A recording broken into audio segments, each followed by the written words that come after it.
Brendan Carr tweeted this.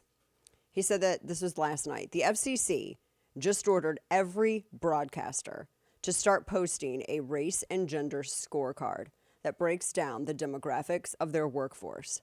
Activists lobbied for this because they want to see businesses pressured into hiring people based solely really on race and gender. Courts have already overturned the FCC twice for pressuring broadcasters into making hiring decisions in violation of the Constitution. And he says that he dissents.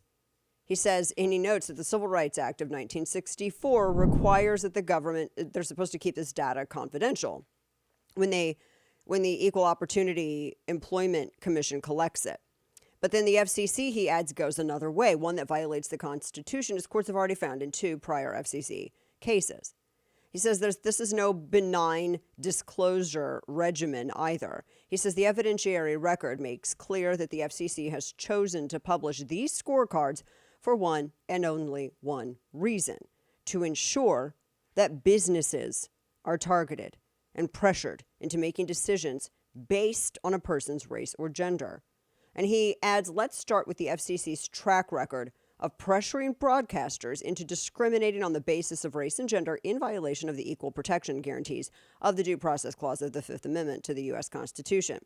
He noted that he had said that in Lutheran Church, the court reviewed an earlier FCC effort to use the same scorecard at issue here. He said the court then determined that the FCC's decision in that case to mandate that broadcasters compare their employees to the general population in their area across race and gender categories, that was basically, quote, pressure license holders to engage in race-conscious hiring. And he added that the court had concluded that the FCC had violated the Constitution because its regulations pressure stations to maintain this workforce that supposedly mirrors the racial breakdown of their area. Yeah. And he says that after that court loss, they went back to the drawing board. He says, but then they decided that they drew up the same plan. They wanted to pressure broadcasters into hiring based on race. You can't do that. That is a constitutional violation, but they're trying to get around it. And they're trying to go after it. We had this story of Soros buying Odyssey. Bought a bunch of stock. Yeah, bought a bunch of stock in it. And now we've got this. So they said, like as with the first set of rules, Carr adds that these second ones make clear. Now here's the penalty. If a broadcaster's workforce did not demonstrate that its outreach or recruitment efforts were reaching the entire community, then the FCC expected the broadcaster to modify those efforts and in some cases face an FCC investigation. Focusing on how those rules would operate in the real world, the court found that the FCC's regulations did more than encourage broad outreach. They made clear that the agency, with life and death power over the licensee, is interested in results, not process, and it's determined to get them. He adds the FCC's approach clearly does create pressure to focus recruiting efforts upon women and minorities, as the courts found, a complete violation of the Fifth Amendment. So he said that the FCC secured a second and deserved L, meaning a loss, right? But that's not a trivial matter. He says that there is a history of unconstitutional behavior with the FCC. And he says that the Supreme Court has written that racial classifications, they do stigmatize people by reason of their membership in a racial group. So he says that the FCC has asserted, we found no basis to conclude that the demographic data on a station's annual Form 395B filing would lead to undue public pressure. He goes, really? And then he adds this. One broadcast filer states, quote, we, the undersigned investors with collective assets under management or advisement of approximately $266 billion, write to urge that the FCC require the disclosure of equal opportunity employment statistics amongst the companies it regulates, because doing so allows market participants to assess whether companies stand by their public commitments to pursue diversity, equity, and inclusion, DEI. Yeah, that's public pressure.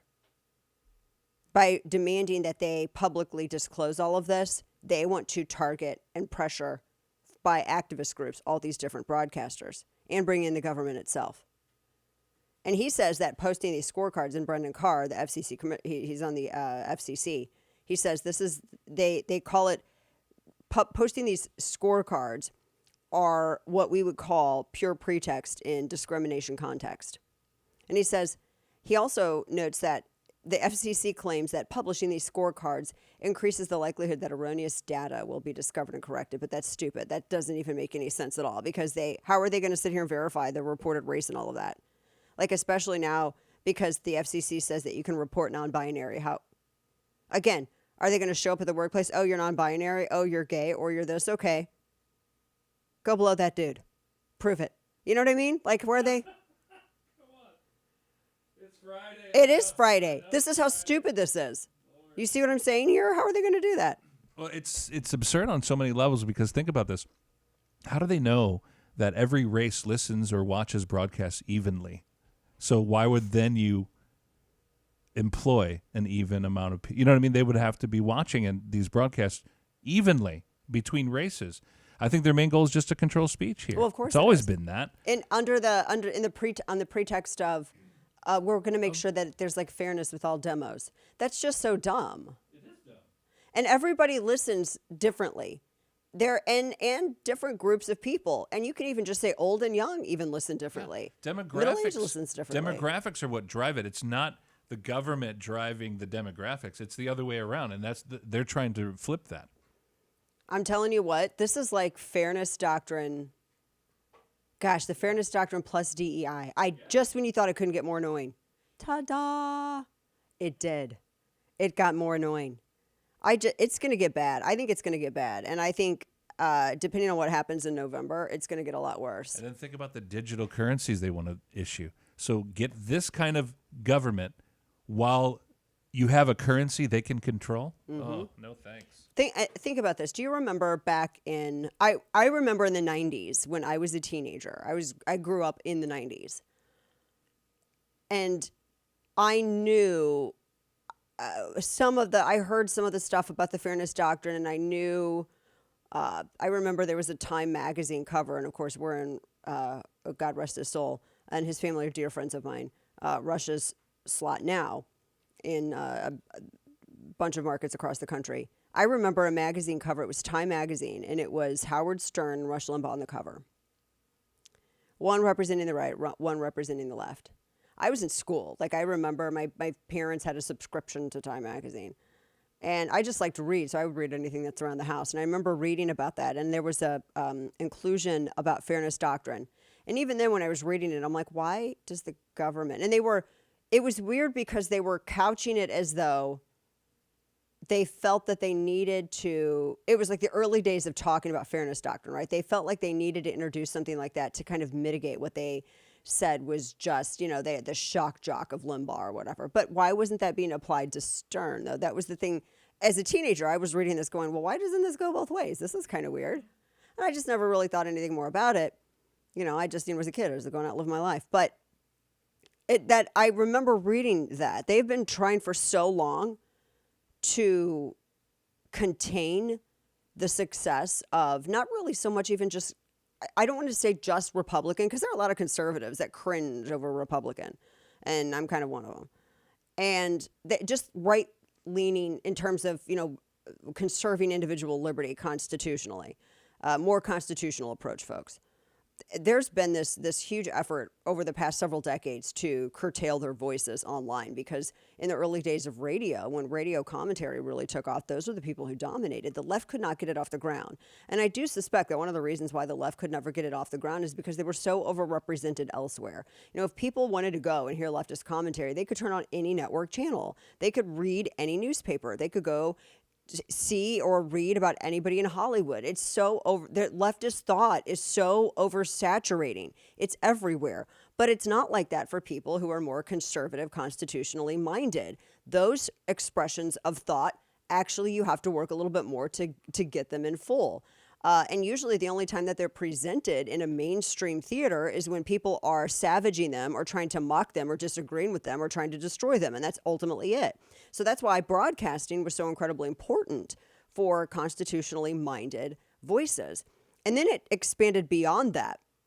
So even after radio, with social media, it just, as I think I spoke about this yesterday, that was the same thing. Everybody's social media, constitutionally minded thought exploded on social media. back in the early aughts of Twitter and all of that, even MySpace. I mean, everything, but especially Twitter, because that was like the early, one of the first really that cemented itself micro blogging platforms that killed blogging, long form blogging totally. But it conservative thought and movement and organization exploded, and the left lost their minds. They freaked out. They had like an existential crisis. They did not know how to deal with this. And now this entire time they've been very quietly planning this foundation. And it's not just with social media. It's also now with AI. They're baking all of this stuff in AI before conservatives can even blink. And conservatives are way behind the ball on this. And you can't just expect Elon Musk, who's more of a libertarian, he's chaos neutral, to save you. I mean, you got to save yourself and empower and partner with other people who can also help with that. But this is not going to end with these people. It is never going to end. The goal is to stamp out dissent. The goal is for a Borg, hive mind-esque environment. I mean, there's no other way to put it. So this is really troubling from the FCC. Can you imagine if it was just all leftists on the FCC? Can you imagine? Jeez. Grateful for people like Brendan Carr